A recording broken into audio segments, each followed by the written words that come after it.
Guys, welcome again to Prime Show 250. Ni Ronsi wanyu twongeye twagarutse. Twaje kubaha part 2. Mwarakoze cyane kuba mwarayishimiye part 1. Gose mwarakoze cyane mukomeza kutwereka ko mutwishimiye mudukandira subscribe, comment and share. Kuba bikoze, thank you so much, turabashimiye cyane. So, Grace, welcome again to part 2. Thank you, I'm coming. Rero naje story yawe ajya njye kuba story umva ndeka nkubwire iki kiganiro rero abantu bose bafite amafoto ya part 2 turaje tuyibahe ibaye rero bazomongori. Okay, twari turi kuvuga ku kintu cy'ubukwe. Ikintu nshaka kwanza kubabwira, ntabwo turi kubabuza gukora ubukwe, nta nubwo turabizi ko ubukwe ari bwiza, turabukunda. Ntabwo turi kubabuza gukora ubukwe, please, ni bwiza pe. Ariko turi kugira ngo tumenye icyiza cy'ubukwe ni ibihe, n'ibibi by'ubukwe ni ibihe. So turebe ibiri kujya ku munzani,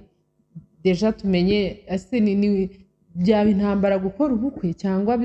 butabaye nabyo nta kibazo. Reka nkubwire,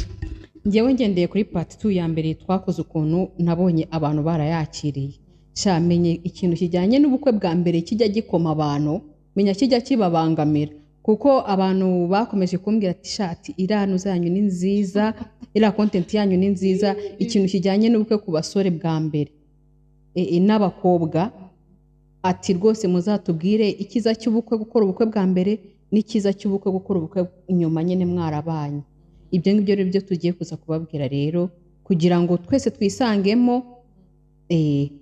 abakora ubukwe bwa mbere babukore, n'abakora ubukwe bwa nyuma babukore, kuko twagiye hari ingero twagiye dutanga z'abantu byagiye bigenda neza, hari n'ingero twagiye dutanga z'abantu byagiye bigenda nabi.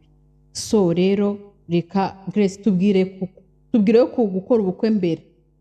ariko story yawe turacyayibuka n'uyitwibagirwe please, ntabwo twayibe. Urabanza utubwire story yawe cyangwa turabanza tuvuge kuri iyo ngingo? Tuvuge story ndayibahereza nyuma. Okay, so ngaho nyine tubwire gukora ubukwe mbere ibyiza byo gukora ubukwe.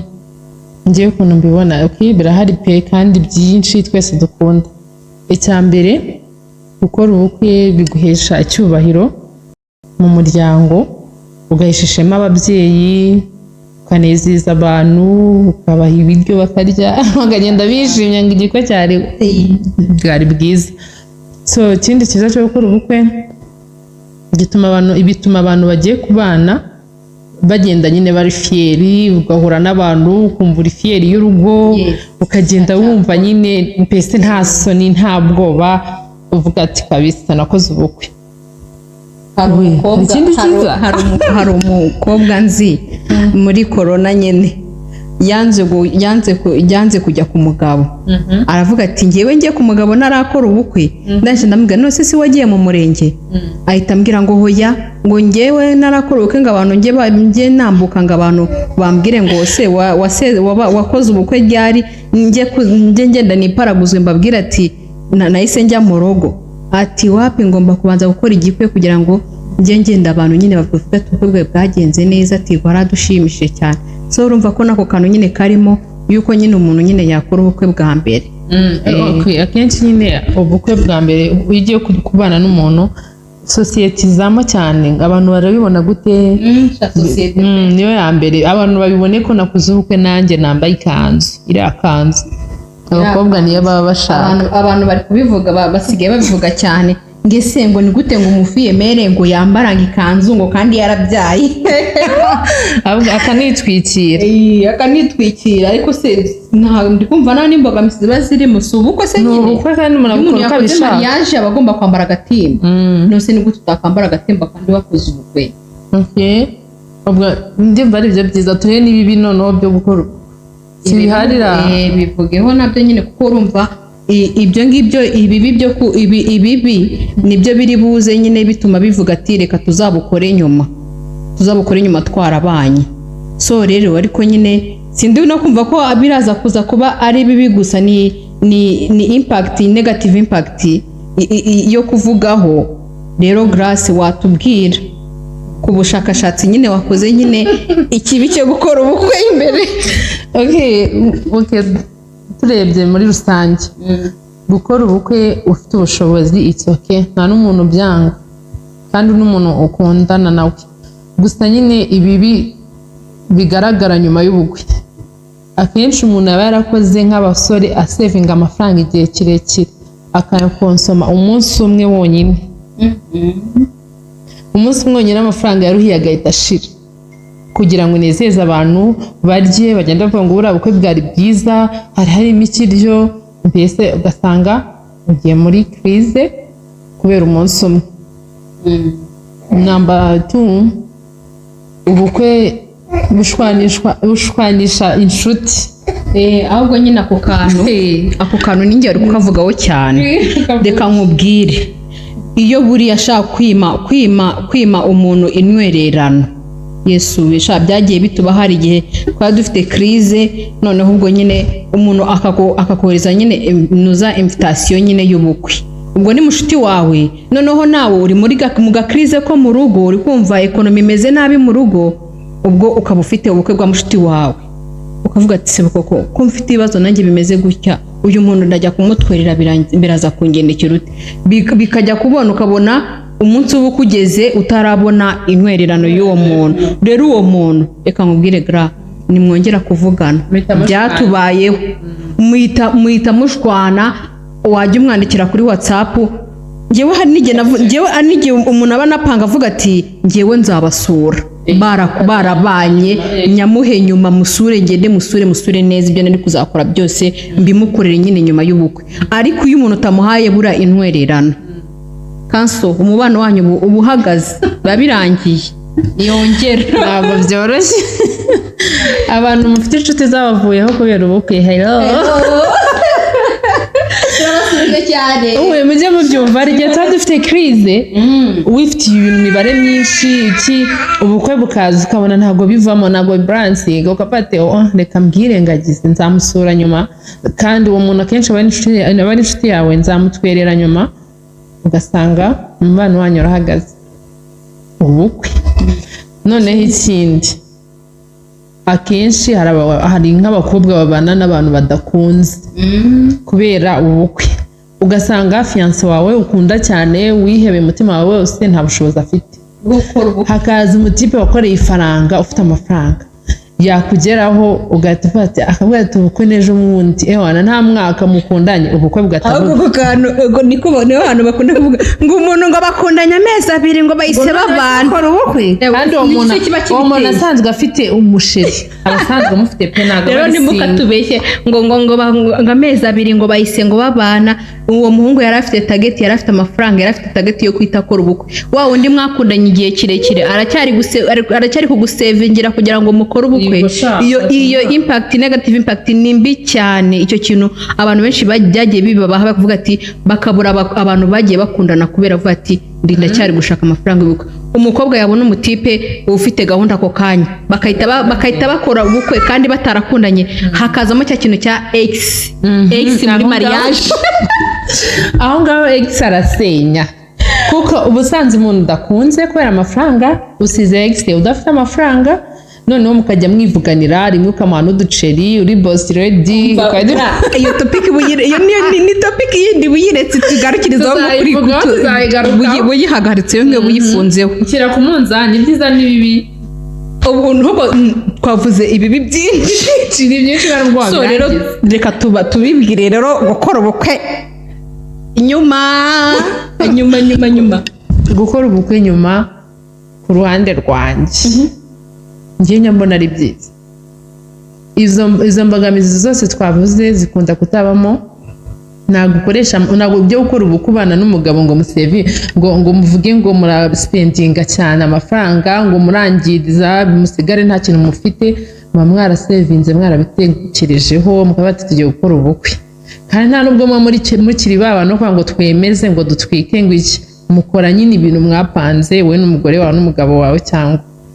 so nta n'igisebo kinabamo ibyapa biba ari sawa. Noneho ikindi uba umaze kumenya umuntu mubana, akenshi iyo abantu bakoze ubukwe nyuma bashobora baranzuye ko bazabana ubuzima bwabo bwose baramenyanye. kuko abantu bakoze ubukwe nyuma bakunda kubukora baciyemo nk'imyaka nk'itanu bamaranye igihe 10 baba bamaranye igihe bakavuga ati noneho mureke igikwe kijye cyaba twarabitse twarazigamye intwererano nishwanisha inshuti urumva rero hariho byinshi ni byinshi noneho mbihere story yanjye rero nyine niyo iri buve kuri ako kantu ko iyo umenya ngakora ubukwe nyuma igashaka njyewe ntabwo nakikora tuzakugarukaho nawe ni ukuri ngiye impamvu mbavuga ngo nari gukora ubukwe nyuma so nanone nyine ka kantu ka famiye mbitekereje ntabwo ashana yuko amesheje ishema umusaza n'umukecuru byari kuba ari ikibazo nanone gikomeye ariko ikindi kibazo noneho gikomeye kuri njye ubukwe nabukoze mama akimbwira ngo ukora ikica hano ca hano kandi mwumva ivugira ibintu kandi nari nkimwumvira of course akabyanga byihorera ntabwo mwabonye ko mama yaravuze ati umwana urambara ikanzu ifite amaboko nasanze ndigurira ati ugomba byahereye nyine njyana na Marene umusaza noneho turangije tugiye gushaka ikanzu aramuhamagaye nashaka ikanzu itari kuri taye ndayizana itaratse mama imeze neza nishakira umuntu uzaza kunkorera agashinyo konyine ka kirokore mama ati wati umugore turavugana yari wo muri quartier ufite saro niba yaraje bakamuheza kuri gate nabyo nzi naramutegereje ndamubura noneho tutegereza tukwa kundi twategereje nyine bashari bakaza kutureba kwa kundi bagiye kugusora Marene ahita afata ivara shiramo twigendere mwana wa nta kibazo bari gucomeka ubwo nahise naturere mvanye muri doti ihagaritse ndangije bahita bashyira nsohoka gutyo na niyi saha amafoto y'ubukwe kuyapostinga sinshobora nari njagaraye umusatsi ujagaraye nyine pe niyambara agakanzu keza gataratse kameze neza nta make-up nta agasatsi kari kameze nabi mwivara kubera iki kugira ngo mama ntamubabaza mama pasiteri gusa ubwo murumva ariko iyo mbukora nk'ubu ngubu ishinyo hafi aho nyine nk'ukora watumije umupasi ishinyo yonyine ni akantu numva ya makwafe y'abageni nkaba nari nkepiya nkashyiraho utumekapu nkasa neza nk'abandi bantu uzi ukuntu abandi bantu ku bukwe ubukwe bw'ikigihe busigaye buba busa neza njye nyine nari nyumvira mama nyine nyifite icyadeperi cyinshi wapisi ushasi niyitaho nkumvira nyine ibyo bari kumbwira byose makambwira ati ntukore iki sinyikore ntukore iki sinyikore cyo si ikibi cyo gukora ubukwe mbere ariko nyine nka gutya iyo uza kuba wari kubukora nyine unyuma nyine nk'ubu ngubu ntabwo yari wewe ntabwo ibyo ntiyabitinyura wavuga ati tuvuga ati umugabo nibyo akunda umugabo nibyo akunda yambwiye ngo nsokoreshe gutya yambwiye ngo akunda agakanzu kameze gutya nyine uba wisanzuye pe haba ari no kuri kofi yanyu se aba ari kuri kofi yanyu na pariti nyine aba ari kofi yanyu umubyeyi aba yaragutanze kera nta mpamvu yo kuza kuba yatikora ibi ngibi mu bukwe bwawe mu rugo rwawe urumva rero ako kantu kari mu byo gukora ubukwe nyuma karambabaje pe karambabaje na numva karanja nk'abandi bapostinze amafoto ngo wedding anniversary uzabusubiremo wabyihoreye tujye rero ku yindi mbogamizi uzantwerera yaho kantu tuzagapfa so rero ku yindi mbogamizi ikintu kijyanye ku kindi kintu cyiza nyine kirimo gukora ubukwe nyuma amafaranga ntabwo bibasaba kwa kuri twababwiye ngo intwererano mu bantu noneho umenya n'abanzi babamo cyane kuko abantu bakora ubukwe bose nyuma bose nziranye nabo bagiye bakora ubukwe nyuma baba bafite ku kantu baba bafite ku mafaranga murabyihorera mukibanira nta kibazo reka nkubwire niyo banapanze gukora ubukwe hari igihe batumiza abantu nyine ba hafi yabo bazi ko nyine bari hafi kandi iyo abantu bakoze ubukwe nyuma abantu baba ari benshi baba ari bakeya bavuga ati ntitwahaze bavuga ntitwahaze umva nta kintu kibabuza bakomeza bavuga ati rugo baba bakomeza bavuga ati bari abantu barakundana reba igihe babanye igihe cyose none dore bahise bashimisha n'ababyeyi we rero aho ngaho n'ikibazo ababyeyi barishima da sibishima ababyeyi barishima nyine bataba bibagirwa ko hagiye nta bukwe kwezi bakishima niyo mpamvu nzabukora aho nzagutwerera uzaba ufite amafaranga nzaba mfite amafaranga nose ngewe nzajya kubikora nabiteguye nzaba narabiteguye gusa nyine muzarwerere please karakenewe akantu k'intwererano karakenewe nose kugoreka gutwerera n'inuza ngo n'umuco tuzamutwerera yego gusa ubwo ni gute wabura kuntwerera kandi sister ni umuco utwerera ntibizaveho turabiyanirera intwerera nibaye intwerera no ariko gusa ku kintu kijyanye na plan y'ubukwe ntago bijya bipfa uko babipanze uko abantu bizagenda ntago bijya bipfa umva ibintu bigenda neza pe baba nishimye sha please babishimye so rero akantu ko gukora ubukwe bwa nyuma rwose nimba ari abantu bashaka kubana please ni mubane cyo koza mukora iyo civile kuko civile yubahisha umukobwa yubahisha n'ababyeyi mukora iyo civile nurangiza nimba udafite agafaranga ko gukora inuza mariage ujyana umugore mu rugo pe noneho ubwo bukwe muzaba mubukora nyuma mufite ubushobozi buhagije mutagiye gushwana mutagiye gutandukana utagiye kubura uwo mukobwa wakunze utagiye kubura uwo musore wakunze ku buryo ujya kubona ukabona abantu barashakanye hari kugenda hazamo akantu k'aba ex kubera ko ntago abantu bakundanye badafite ubushobozi bwo gukora ubukwe birangira byanze so Grace hari izindi impacts uzi ubwo turi kuvuga positive yo gukora ubukwe nyuma abantu basubwiye ati kano mukomeze mukavuge mukagarukeho niye mpamvu yatuma dukora ubukwe nyuma uramutse usanze umusheri wawe nta mafaranga afite nta bushobozi afite bwo gukora ubukwe mukundana kandi mumaranye igihe ubona bitavamo please genda mu bandi bazabivuga iminsi ingana icyumweru arega birahita birangira bakamenyera ko namwe muri famiye yaje ikindi niba nyine wenda muri famiye ubona harimo ibibazo kwa kundi ibintu by'intambara ngo wibana n'umuntu ukunda ngiki none ukavuga ati kugira ngo ngende ntakoze ubukwe ngo reka mbyihorere please bana n'umuntu ukunda ikindi niba mubona warasevinze amafaranga umaze kwigira udufaranga twawe kandi n'udushyira mu bukwe twose turi burangire byihorere ugenda ayo mafaranga muyatangiza ubuzima akantu ka credit twakibagiwe abantu bajya gusaba credit kubera ubukwe abo noneho tubagarukeho ibaza icyo kintu gusaba credit kubera ubukwe ese ubara abantu bakibikora barabikora cyane si babikora rata barabikora ubu ukumva ko iyo credit uzayishyura gute wasabye kandi ari y'ubukwe yo gushimisha abantu n'akamwererano kabaye muhita mutangira na madamu gukora mwishyura banki wavuze ngo mugurisha intebe zo mu rugo ngo iyo byanze n'intebe ziragenda n'utubati ugasanga nyine bibaye bibi no subye ngo atari divorce ahubwo none se nk'uwo mukobwa abo babaye none se nk'uwo mukobwa akabona umusore atangiye kumubwira ati rero sheri byanze reka tugire utuntu tumwe tugabanya two mu rugo oya shana ukuri abantu musaba credit kubera ubukwe it's not good ntabwo ibyo bintu ari byose pe oya don't pay oya turabyanze ibyo bintu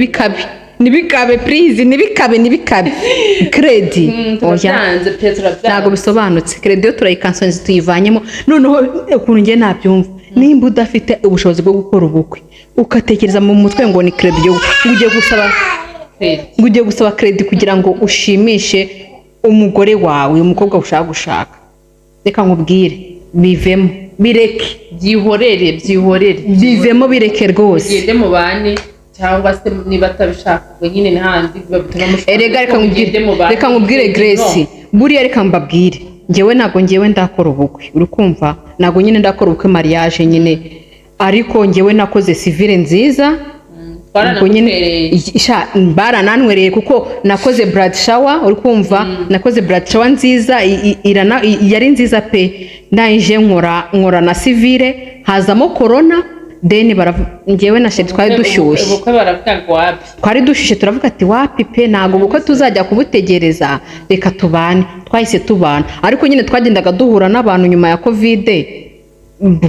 bakavuga ati nakoze civile ndagenda none bahita bambwira ngo wari ushyushye ariko nabonye byari na byiza byari byiza wasaga neza nashakaga umugabo so rero mw'abantu so rero mureke ibintu byo kuvuga ati ibintu by'ubukwe bigiye gutangisha abantu amakredi cyangwa bigiye gushwanisha umugore n'umugabo ati dutandukane kubera ko tudakoze ubukwe ibyo rero ntabwo ari ibyo uwo niwo mwanzuro wanjye ngewe nawo mwanzuro w'ikiganiro tuvuzemo amajesitere ebyiri yanjye n'iyawe so thank you guys mwakoze cyane bye bye mutwereke urukundo subscribe share and comment please bye